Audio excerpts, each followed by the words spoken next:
नुसल्ली व नुसल्लिम अला रसूलिल करीम।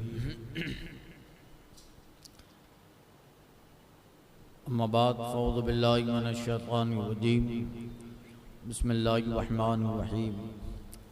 अल्लज़ीना इन मक्कन्नाहुम फ़िल अर्ज़ अक़ामुस्सलाता व आतुज़ ज़कात व अमरू बिल मारूफ़ व नहू अनिल मुनकर वलिल्लाहि आक़िबतुल उमूर।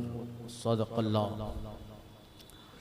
और वो लोग अगर हम उन्हें ज़मीन में काबू दें तो नमाज बरपा रखें, ज़कात दें और भलाई का हुक्म करे, बुराई से रोके और अल्लाह ही के लिए सब कामों का अंजाम है। सूरह हज का एक हिस्सा ख़त्म हुआ।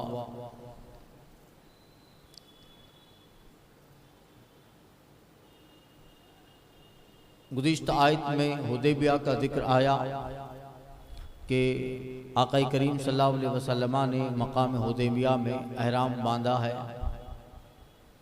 और मुशरिकीन के कुछ नुमाइंदे आए मक्का से और हुजूर को हज के लिए रोका गया।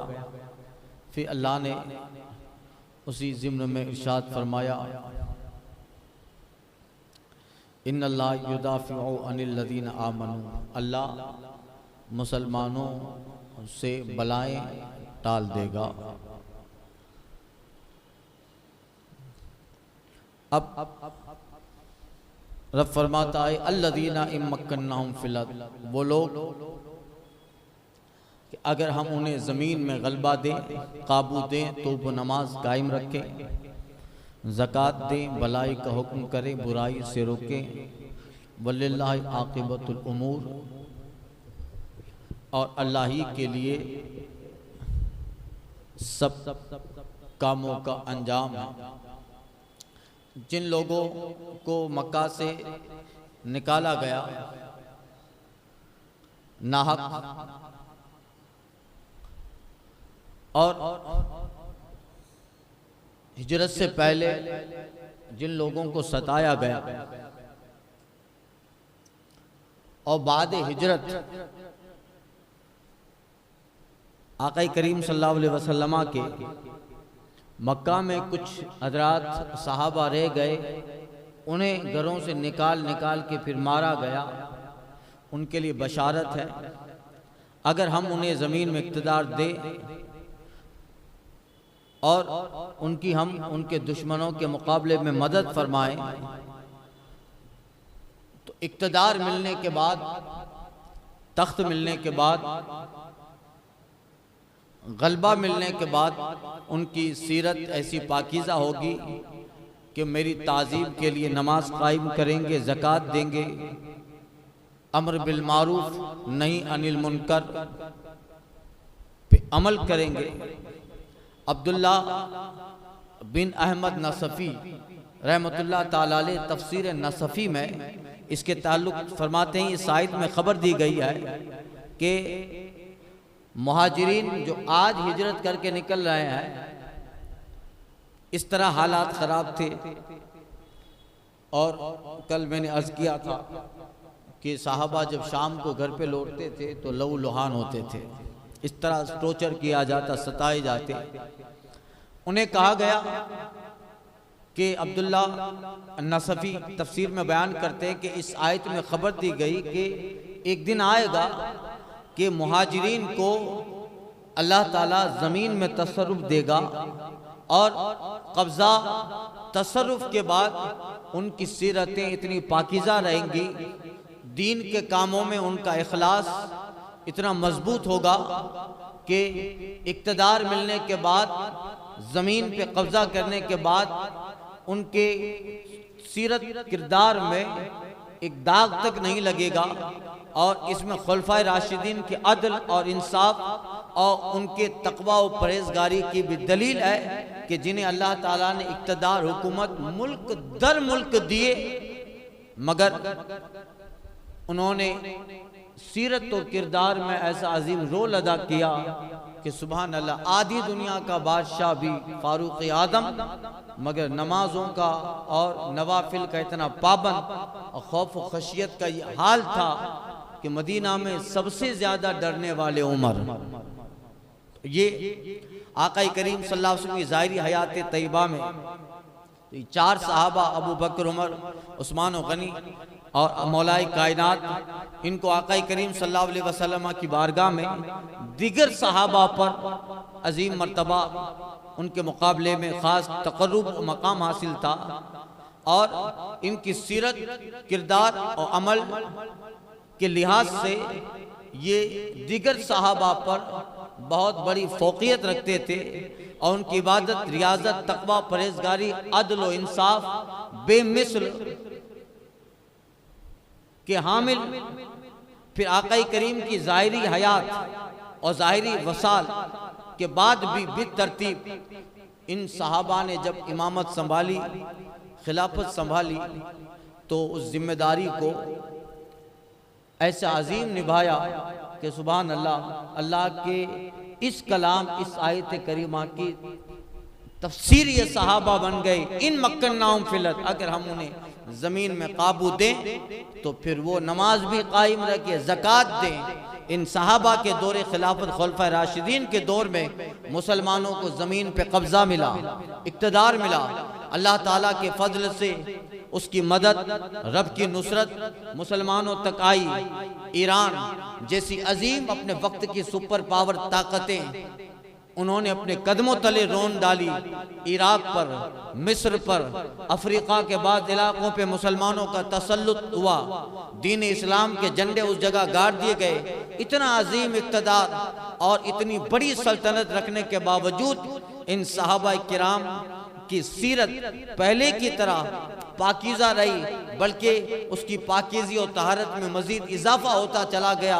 खिलाफत मिलने के बाद भी उन्होंने अल्लाह ताला के फ़राइज़ पाबंदी से अदा किए, नमाज भी, ज़कात भी, और उन्होंने निज़ाम इस्लाम को चलाने के लिए एक कानून बना दिए, ज़ाब्ते बनाए और अपने तौर पर इस आयत पे ऐसा अमल करते रहे कि बादशाह हैं, खलीफतुल मुस्लिमीन है, अमीरुल मोमिनीन है, मगर फिर भी अम्र बिल मारूफ नहीं अनिल मुनकर, भलाई का हुक्म देना, लोगों को बुराई से रोकना, ये सिफत उनके अंदर इतनी अजीम थी कि सुभान अल्लाह। हजरत फारूक आज़म शहादत की मंजिल पर है। उस इब्ने मुलजिम अबू लुलू ने आपको वार किया था फजर की नमाज में। हजरत फारूक आज़म नमाज मुकम्मल फरमाई, अपनी जगह अबू उबैदा बिन जर्राह को मुकर्रर किया, बकिया रकात उन्होंने मुकम्मल की और फारूक आज़म रज़ियल्लाहु ताला अन्हु का जिस्म से खून बह गया। आपको एक जगह मकान में लाया गया और आपकी नज़र सूरज पर है और आप कहते हैं कि अभी मैंने फजर नहीं पढ़ी।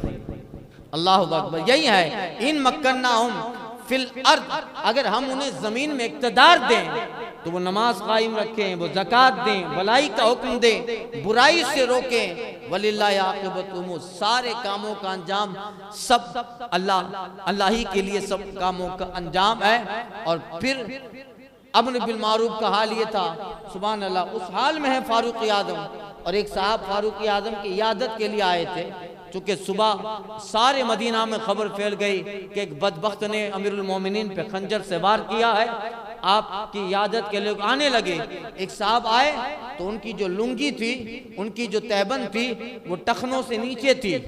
अब जैसे ही वो साहब आए, फारूक आज़म इस हालत में है, मगर उसे अम्र बिल मारूफ का फरीज़ा आप अंजाम दे रहे हैं। आप फरमाते हैं, हुजूर ने फरमाया है अल इक़ाबु फिन्नार, यानी टखने जहन्नम में है।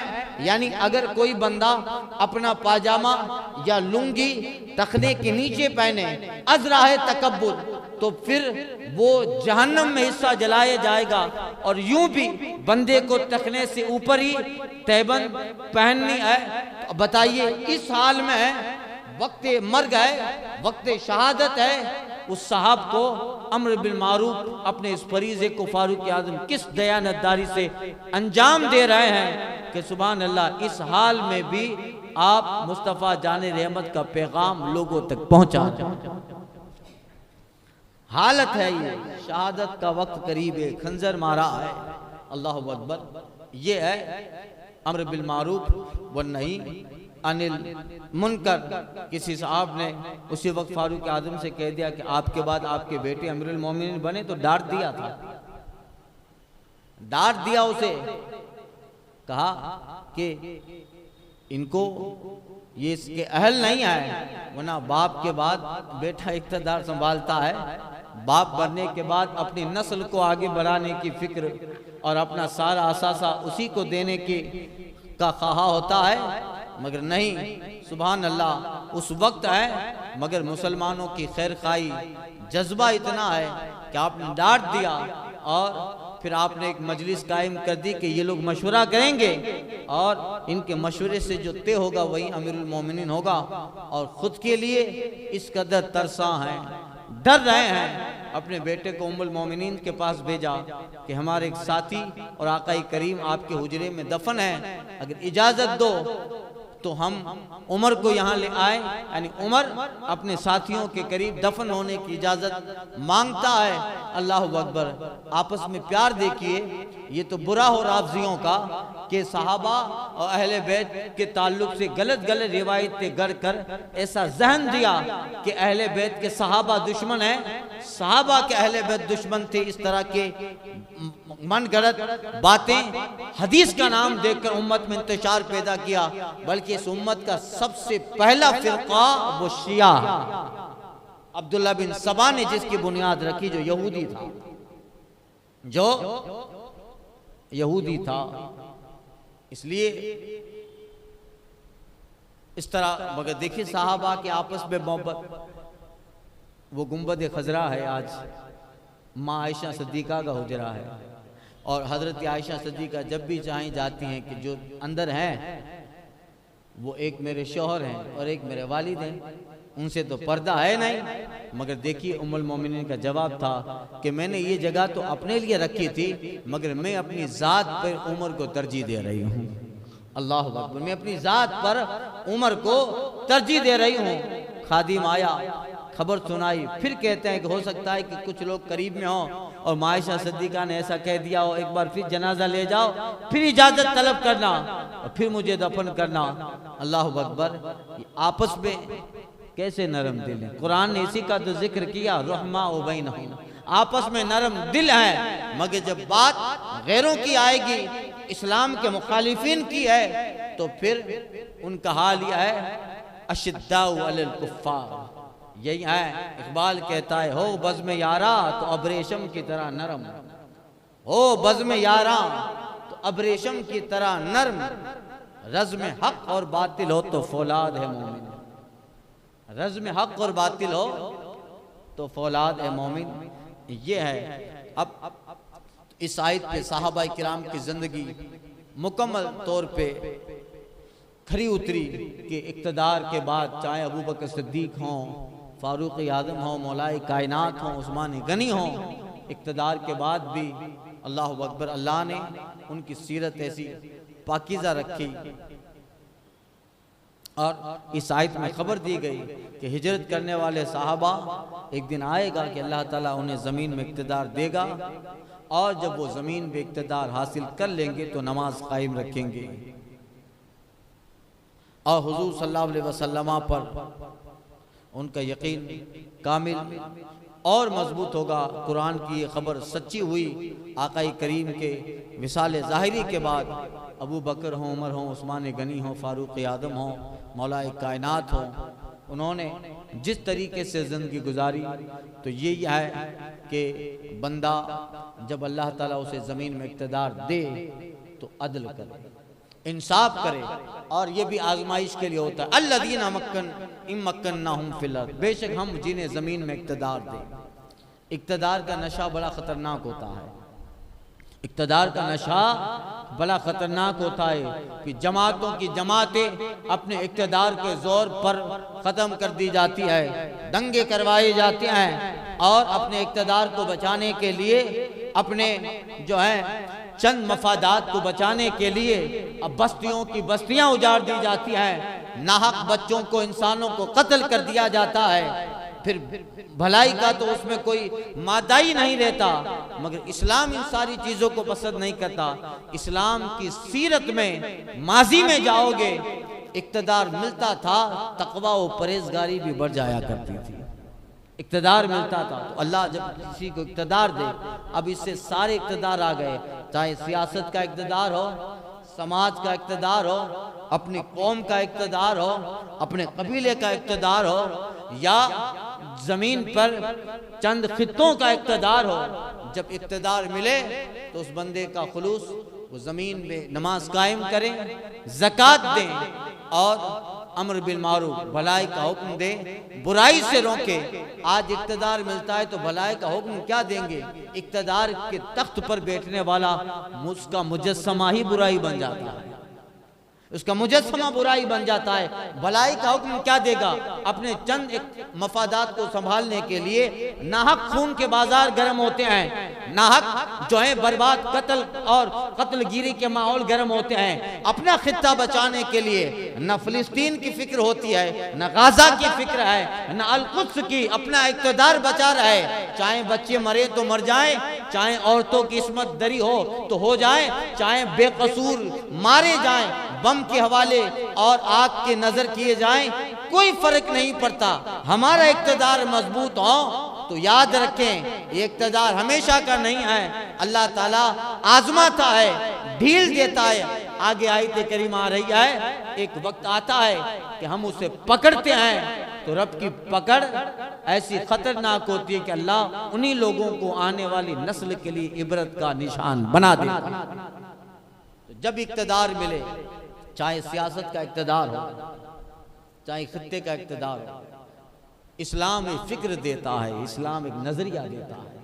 इस्लाम हमेशा इस बात पे जोर देता है कि समाज कैसे पाक किया जाए, मुल्क को कैसे पाक किया जाए, मुल्क के अंदर रहने वाले लोगों के दिलों को कैसे पाक किया जाए। इस्लाम जाहिर के साथ बातिन पाक करने का फलसफा बताता है। और ये इस्लाम की पुरानी तारीख है कि उन सहाबा हो, ताबईन हो, इक़्तिदार मिलने के बाद तख्त का नशा नहीं आता था, तख्त का नशा नहीं आता था। तख्त भी एक नशा है, नशा है, और उसको बचाने के लिए चालें चली जाती हैं। वोट का जमाना आता है, इलेक्शंस होते हैं, कैसी कैसी चालें चली जाती हैं। मगर अल्लाह जब जमीन में कब्जा दे तो सुभान अल्लाह, हजरत शाहजहां रहमतुल्लाह ताला अलैह जो हिंदुस्तान के बादशाह गुजरे हैं, जब तख्त पर बैठते हैं तो उस पे करीब बैठने से पहले 2 रकात नमाज नफल पढ़ते हैं और सजदा किया। पूछा तो आपने फरमाया कि इस तख्त पर बैठकर लोग खुदाई का दावा करते हैं। ये मिल जाने के बाद लोग अपने को कहते हैं अना रब्बुकुमुल आला, ऐसे ऐसे दावे लोगों ने किए हैं। ऐ मौला, मैं ममलकत हिंद का वाली जरूर, बादशाह जरूर, तख्त जरूर मेरे हवाले है, मगर मैं सजदा कर कर इस बात का इजहार कर रहा हूं कि मैं कुछ भी रहूं, मैं रहूंगा तेरा बंदा, रहूंगा तेरा बंदा। तो यही है मुसलमान की शान, इम्मक्कन्नाहु फिल अर्द। अगर हम उन्हें जमीन में काबू दें तो नमाज कायम रखें, ज़कात दें, भलाई का हुक्म करें, बुराई से रोके, और अल्लाह ही के लिल्लाहि आक़िबतुल, सब काम अल्लाह ही के लिए है। आज का तख्त है मगर हकीकत में उस तख्त का मालिक तो अल्लाह है, इक़्तिदार है उसका मालिक तो अल्लाह ने आर्जी तौर पे तुझे दिया है। अगर तू अदल के साथ संभालेगा तो अल्लाह क़यामत में तुम्हें बड़ी जमात के साथ, बेहतरीन लोगों के साथ उठाएगा। और आदिल बादशाह के लिए अल्लाह 2 अजर लिख देता है, आदिल बादशाह के लिए अल्लाह 2 अजर लिख देता है। एक उसके खुद का, एक ये कि उसने तख्त पे बैठकर भी अदल किया, अल्लाह के कानून को नाफिज किया। हजरत उमर बिन अब्दुल अजीज जब खलीफा बनाए गए, खलीफतुल मुस्लिमीन जब बने, आप लोगों से बुलाते आए और लोगों से बुला के कहा कि नसीहत कीजिए मुझे, तख्त पर बैठे हैं, अभी आज बादशाह बन जाएंगे, अमीरुल खलीफतुल मुस्लिमीन, बादशाह इस्लाम बने। हजरत उमर बिन अब्दुल अजीज खिलाफत उमैया के आदिल बादशाह गुजरे हैं, मगर जब बैठे तो उलमा को बुलाया, सूफियों को बुलाया, कहा इज़नी, नसीहत करो मुझे। लोगों ने नसीहत की कि याद रखिए, अगर आपने इसको बैठे और बैठकर आपके तकवा और परहेजगारी, आपकी नमाज, आपकी ज़कात, अम्र बिल मारूफ नहीं अनिल मुनकर, ये सब तुम्हारे काम ठीक रहे तो अल्लाह ताला आपको इस पूरे जिनके आप हाकिम बने उन सब का अजर आपको देगा। और अगर आपने अल्लाह के कानून में मुदाखलत की और इस पर बैठने के बाद इक़्तिदार के नशे में चूर होकर अल्लाह के कानून ज़मीन पे नाफिज न किए और ख़ुद भी अमल न किए, तो ऐ उमर बिन अब्दुल अजीज याद रखो, भरी फरिश्ते तुम्हारे मुंह के बल रस्सियां डाल के तुम्हें जहन्नम में घसीट कर ले जाएंगे। इतना सुनना था। उमर बिन अब्दुल अजीज दहाड़ मार के बेहोश हो गए। ऐ मौला, मैं इस तख्त को कैसे इसको संभाल पाऊंगा, मैं इस पे कैसे इंसाफ कर पाऊंगा। आपके ताल्लुक से रिवायत थी कि जब से अमीर बने तब से लेकर आखिर उम्र तक जनाबत का गुस्ल नहीं फरमाया, जनाबत का गुस्ल नहीं फरमाया। बंदे को खौफ होता है ना तो हम बिस्तरी नहीं करता है। डर के वक्त जब बंदा खुश होता है तब बीवी से कुर्ब होता है। खौफ, डर, हरासा होता है बंदा तो कुर्बत नहीं करता। यानी इतना डर था कि रातों की रातें ऐसे ही गुजर जाती थी।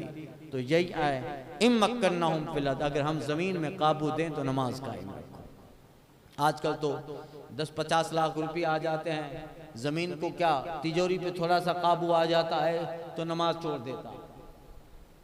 थोड़ा बहुत पैसा आ गया, जमीन पे तो इक़्तिदार बाकी है, जमीन पे इनको इक़्तिदार मिलता तो क्या करते। अगर इन्हें किसी मुल्क का खित्ता दे दिया जाता तो क्या करते। थोड़ा बैंक बैलेंस अच्छा हुआ है तो उलमा के मुखालिफ बन गए, दीन उनकी नजरों में हल्का हो गया, मस्जिदों से गाफिल बन गए, नमाज नहीं पढ़ते, ज़कात अदा करना उस माल से फिर बोझ समझने लगते हैं और ज़कात देते भी हैं तो इस तरह के साहिबे जिसको ज़कात देनी है मदारिस के लिए और हाजतमंदों के लिए इस तरह देते हैं जैसे देकर उन पे एहसान करते हैं। ये लोग जिनको चंद दीन के लिए अल्लाह ने चंद रुपये दिया है, ये हाल है इनका। अगर ये इक़्तिदार पे बैठते तो क्या करते, ये अगर तख्त पर बैठते किसी मुल्क की सल्तनतें मिलती तो क्या करते, ये हाल है। मगर अल्लाह अकबर, इस्लाम में आप हमारे बुजुर्गों और सालिहीन की ज़िंदगी को देखेंगे।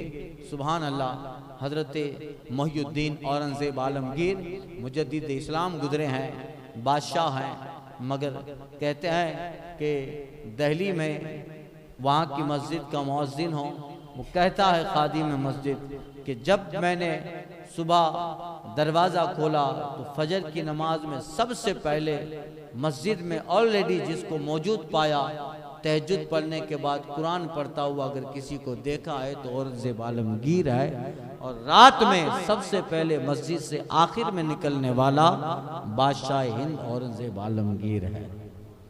यही इन मक्कन्नाहुम फिल अर्द, अगर हम जमीन में कब्जा दें तो नमाज कायम रखो, अगर जमीन में कब्जा मिले तो ज़कात दो, अम्र बिल मारूफ से हाथ न खींचा जाए, भलाई का हुक्म देते रहो, लोगों को बुराई से मना करते रहो।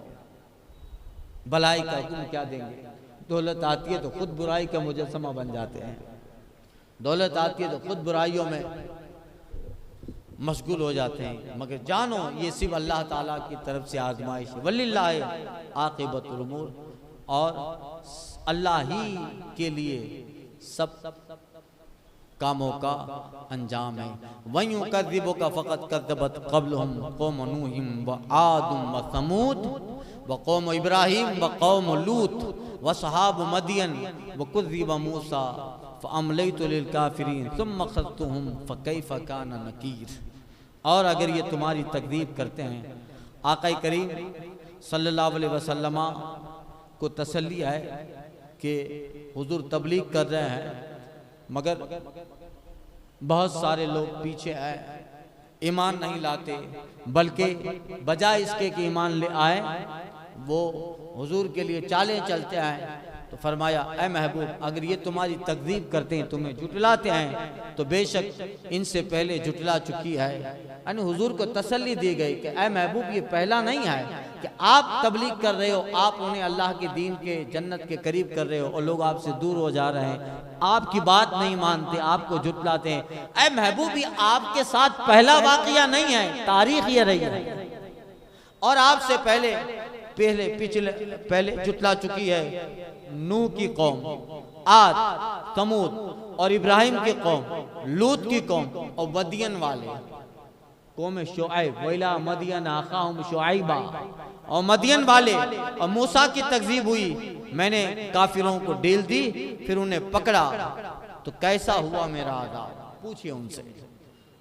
सब आए अंबियाए किराम तबलीग की, तो उनके कौम का एक हिस्सा, इल्ला कलीलन मिनहुम, थोड़े लोग ईमान ले आए, मगर ज्यादा लोगों ने उन अंबियाए किराम की तकदीब की। तो ऐ महबूब सल्लल्लाहु अलैहि वसल्लम, आपकी तकदीब करने वालों को भी चाहिए कि अपने अंजाम के बारे में सोचें और पिछले कौमों से इबरत हासिल करें। अगर ये अपनी हरकत से बाज ना आए तो जो हाल कौम लूत का हुआ, मदियन वालों का हुआ, जो नूह का हाल की कौम का हाल हुआ और हजरत मूसा की तकजीब की गई, जैसे फिरौनियों ने तो कैसे गर्क कर दिया। तो ये लोग तारीख पढ़ें, वाकयात पढ़ें, और आज भी ये लोग मक्का से शाम जाते हैं, रास्ते में कई कौमों की आबादियों के निशानात अब भी बाकी हैं। जरा देखें कि जिन्होंने अंबिया किराम को जुटलाया उनका अंजाम क्या हुआ। तो महबूब, इन्हें भी अपने अंजाम पे गौर व फिक्र करना चाहिए, और अगर नहीं करते तो कानून है, आज ढील दे रहे हैं, एक दिन आएगा कि पकड़ लेंगे। फरमाया काय्यम मिन क़रियतिन अहलकनाहा वया ज़ालिमतुन फहिय खावियतुन अला उरूशिहा व बि'रिन मुअत्तलतिन व क़स्रिन मशीद, और कितनी बस्तियां हमने खपा दी। आला हजरत का तर्जुमा, खपा दी यानी हलाक कर दी, कितनी बस्तियां हमने हिलाक कर दी। क्यों? वहिया ज़ालिमा, इसलिए कि वो सितमगार थी, जालिम थी। तो अब वो अपनी छतों पर ढह पड़ी हैं। फैया खावियतुन अला उरूशिहा, उन बस्तियों को वीरानी देखिए, कुछ उन बस्तियों के आसार मौजूद हैं, और अब वो बस्तियां अपनी छतों पर ढह पड़ी हैं और कुएं बेकार पड़े हैं, और कितने महल गच किए हुए, यानी ये महल, आबादियां और ये सब कुएं देखो। तो फरमाया गया, ऐ महबूब, इरशाद हुआ, कितनी बस्तियों को हमने हिलाक किया, बर्बाद किया, उनके रहने वाले तहस नहस कर दिए गए। उन बस्तियों में रहने वाले मुशरिकीन थे, अब वो बस्तियां अपनी छतों के बल गिरी पड़ी हैं, कितने कुएं बेकार पड़े हैं, उनसे कोई पानी भरने वाला नहीं है, और कितनी बुलंद बाला इमारतें और महल वीरान पड़े हैं, और उन पे कौवों ने घोंसले जमा लिए हैं, उन पे रहने वाले नहीं हैं। जमाना उन पे रहने वालों के कसीदे पढ़ रहा है, उनके खराबियों के हालात बयान कर रहा है, और वो आबादियां भी, वो मकान अपने मकीनों के हाल बयान कर रहे हैं कि इसमें कभी कभी जालिम रहा करते थे, चंद दिन रहे, खत्म हो गए, अब वो अपने कब्रों में और जहां है जुल्म की सजा पा रहे हैं। और हमें उन जालिमों से निस्बत थी। एक जमाने की बुलंद इमारतें आज अपनी छतों पे गिरी पड़ी हैं, लोग देखते हैं, इबरत हासिल करते हैं, यही अंजाम होता है। जालिम भी बाकी नहीं रहता, और जालिम जिस मकान में रहता है वो मकान भी बाकी नहीं रहता। फरमाया बीरिन मुअत्तला, कुएं सूख गए, जिन कुओं पे फख्र था, पानी की नहरें निकलती थी, उनके महल के करीब, उनके बगीचों के करीब पानी की नहरें निकला करती थी, वो सब कुएं सूख पड़े। आज कोई पूछने वाला नहीं। जहां में हर सू है इबरत के नमूने, मगर तुझको अंधा किया रंग बू ने। जरा गौर से भी देखा है तूने, जो महल थे आबाद वो अब हैं सूने। जगह जी लगाने की दुनिया नहीं, ये इबरत की जा है, तमाशा नहीं। मिले खाक महल शां कैसे कैसे, जमी खा गई नौजवान कैसे कैसे। जगह जी लगाने की दुनिया नहीं, ये इबरत की जा है, तमाशा नहीं।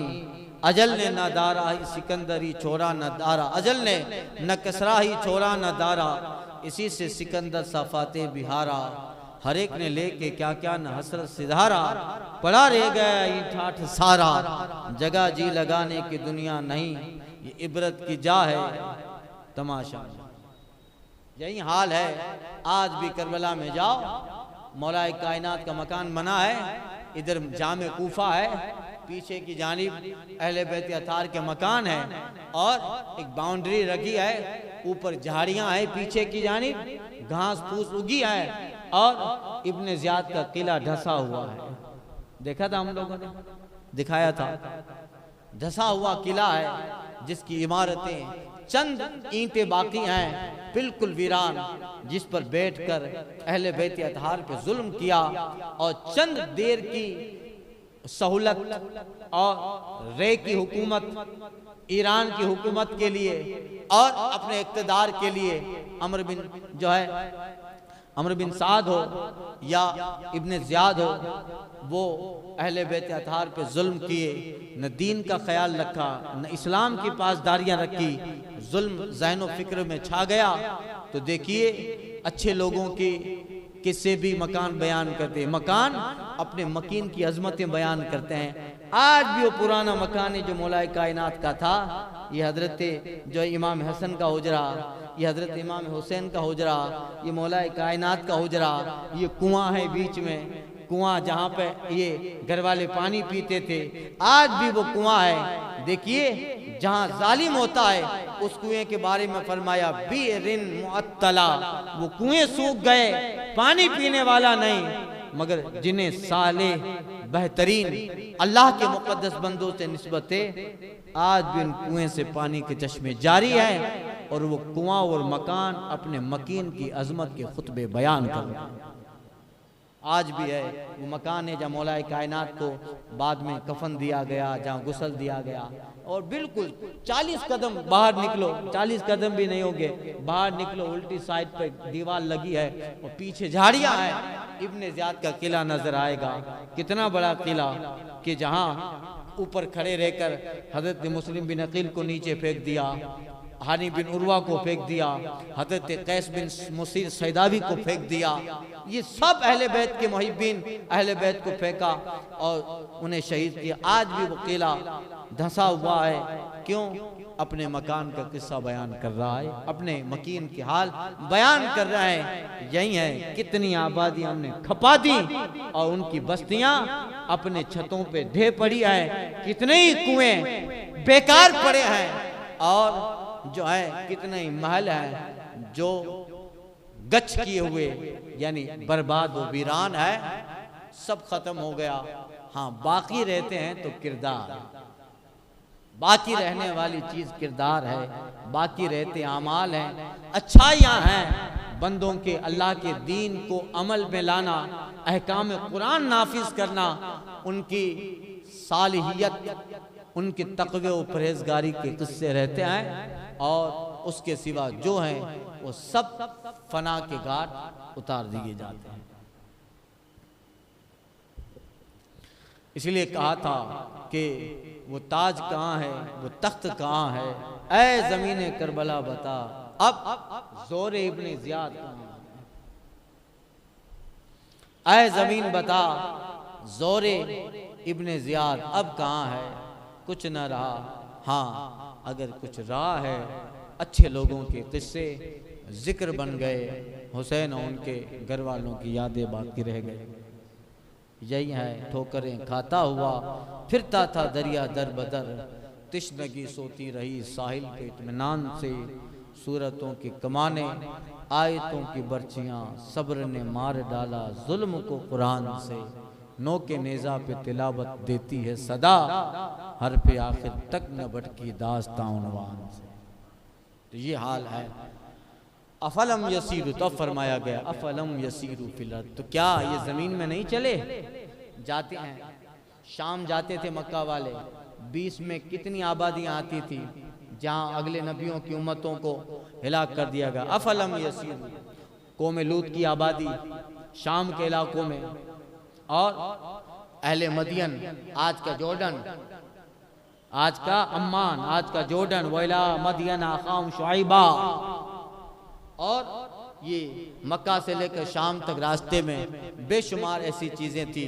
तो फरमाया गया अफलम यसीरू फिल अर्द, तो क्या ये ज़मीन में न चले कि फतकून लहुम कुलूबुन याक़िलून बिहा, कि उनके दिल हों जिनसे समझे, और आज़ानुन यस्मऊन बिहा, या कान हो जिनसे सुने, फ़इन्नहा ला तअमल अबसार, तो ये तो आंखें अंधी नहीं होती, बल्कि लाकिन तामल कुलूब अल्लती फिस सुदूर, बल्कि वो दिल अंधे होते हैं जो उनके सीनों में है। यानी बसारत तो है मगर उनके अंदर बसीरत नहीं। यानी जहां अल्लाह का अजाब नाजिल हुआ उन कौमों के बारे में सुनना जिन पे अल्लाह ने अजाब उतारा, ताकि इबरत हासिल हो, नसीहत हासिल हो, ये फ़ायदा मंद है। और जिन बड़े सालीन बुजुर्गों उनके आस्थान हैं उनको भी देखो जिन पे सुबह शाम रहमत इलाही आए, ताकि उससे भी परहेजगारी मिले कि जालिम की बस्तियां तो खपा दी गईं मगर सालिहीन के रोज़े आज भी चमक रहे हैं, आज भी चमक रहे हैं। इब्ने ज़ियाद की किले का नामो निशान नहीं, मगर हुसैन का मरकज़ देखो, सुभान अल्लाह। अब्बास अलंबरदार का रोज़ा देखो, मौलाए कायनात का रोज़ा देखो, अल्लाह अकबर। 53 टन सोना तो सिर्फ गुंबद में लगा है। यही है ताकि देखो सालहीन का अल्लाह ताला ने इनाम क्या दिया और जालिमीन का अंजाम कैसा हुआ, इबरत के लिए है। इन फी ज़ालिका लज़िक्रा लिमन कान लहु क़ल्ब औ अलक़ा समा व हुवा शहीद। अल्लाह कहता है बेशक इसमें नसीहत है उसके लिए जो दिल लगता हो या कान लगाए और हाजिर हो। तो देखे एक बुजुर्ग कहते हैं, फरमाते हैं कि नसीहत के साथ अपने दिल को जिंदा रखो, गौर व फिक्र के साथ दिल को मुनव्वर करो, ज़ुहद और दुनिया से बेरग़बती के साथ नफ्स को मारो, यकीन के साथ उसको मजबूत करो, मौत की याद से दिल को जलील करो, फना होने की यकीन से उसको सब्र करने वाला बनाओ, ज़माने की मुसीबतें खाकर उसको खौफज़दा करो और दिन और रात के एक दूसरे के पीछे आने से उसको बेदार रखो। गुज़िश्ता लोगों के वाक़यात से उसे इबरत दिलाओ, पहले लोगों के किस्से सुनाकर उसे डराओ, उनके शहरों उनके हालात में इसको गौर व फिक्र करने का आदी बनाओ। और देखो बदकारों गुनहगारों के साथ कैसा मामला हुआ और वो किस तरह उलट पलट कर दिए गए। इससे पता चला जिसका दिल बसीरत की नज़र से अंधा हो वो तमाम ज़ाहिरी असबाब होने के बावजूद भी दीन का रास्ता पाने, हक की राह चलने से महरूम रहता है। हज़रत अब्दुल्ला बिन जर्राद रिवायत करते हैं, आका ने फरमाया अंधा वो नहीं जो ज़ाहिरी आंखों से महरूम है, हुज़ूर फरमाते अंधा वो है जो बसीरत से महरूम है। इन लोगों की तो ज़ाहिरी आंखें थी, जाते थे मक्का से शाम देखते थे, मगर दिल की आंखें बंद थी। अल्लाह फरमाता है कि वैना ला तामल अब्सार वलाकिन तामल कुलूबुल लती फिस सुदूर, बल्कि वो दिल अंधे होते हैं जो दिल सीनों में, इनके सीनों में जो दिल है वो अंधे हो गए हैं, जिनके सीनों में जो दिल है वो अंधे हो गए हैं। ज़ाहिरी आंखें तो बड़ी सलामत थी, दूर का देख लेते थे, मगर दिल के अंधे थे और दिल की आंखें ही तो असल है। तो ये सारी चीज़ें हैं, इबरत दिलाई गई और उन्हें बताया गया कि ये सारे हैं। वयस्ताजिलूनका बिलअज़ाब, आका करीम जब ये सारी चीज़ें बयान करते हैं, नदर बिन हारिस और इस तरह के लोग कहते थे अच्छा ले आई अजाब, कब होगा, अभी अजाब नहीं आया। अल्लाह जब डील देता था तो समझते थे कि डील को अलग नाम ले देते थे कि अब कुछ नहीं होगा। अल्लाह डील देता है, वयस्ताजिलूनका बिलअज़ाब वलन युखलिफुल्लाहु वअदह, और अल्लाह तुम अजाब से मांगने में जल्दी करते हैं और ए महबूब तुमसे अजाब मांगने में जल्दी करते हैं।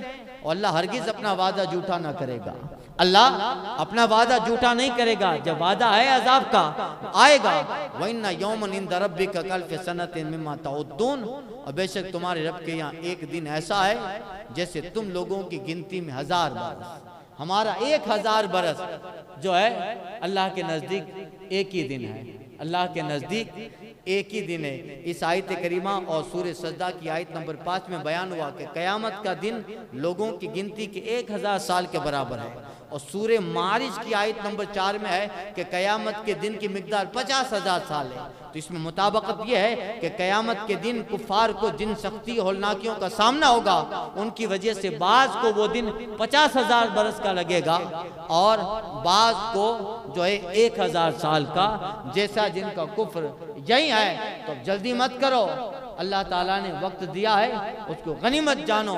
यही है वक़य्यिम, तर्जुमा कर लो दुआयत का, वक़य्यिम मिन क़रयतिन अमलयतु लहा वहिय ज़ालिमतुन सुम्मा अख़ज़्तुहा वइलैयल मसीर। और कितनी बस्तियां कि हमने उनको ढील दी इस हाल पर कि वो सितमगार थी, फिर हमने उन्हें पकड़ा और वो मेरी तरफ पलटकर आना है।